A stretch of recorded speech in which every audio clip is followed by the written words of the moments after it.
Right there is a remote, and in order to take out the battery for it, notice at the bottom there's that button right there. We'll have to press and hold that button and then slide the key outwards.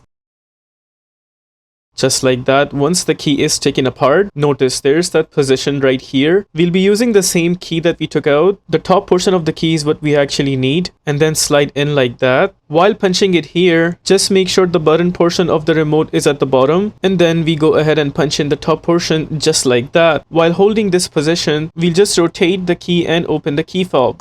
Once this is opened, now we will pull out the top portion. There you would see the top portion is taken apart. We'll keep the bottom portion aside for now, and there's that part that we'll be working on. I'll be using a screwdriver like this. We'll punch in on the edge like that and then pull the module portion outwards. There it is, we got the module portion pulled out. We'll keep the module portion on top of the other side. And right there is the battery that we are supposed to pull out. We'll use the same screwdriver to pull the battery outwards. There it is.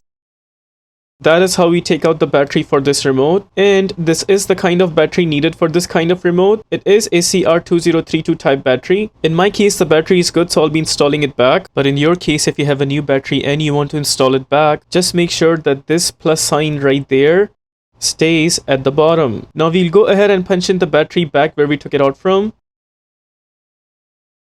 There it is, we got the battery completely in. Now we will come back to the other portion. We make sure the module is sitting properly inside, just making sure from all over the edges, and it seems like it's completely in. Once it's completely in position, now we will grab the portion with the battery, then install it on top of the other portion. Notice there is this slider coming out. Make sure that this slider is going right there. We'll carefully punch in the top portion, keeping in mind that position for the slider. There it is, that is completely in from this side, you could see. Now we'll go ahead and press both pieces down.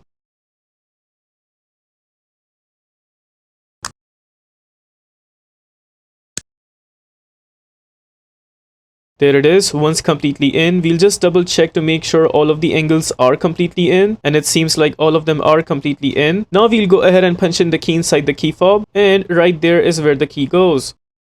Just like that. With that, we are done with the replacement of battery for this remote. If this video helps you in any way, please consider liking this video and subscribing to our channel.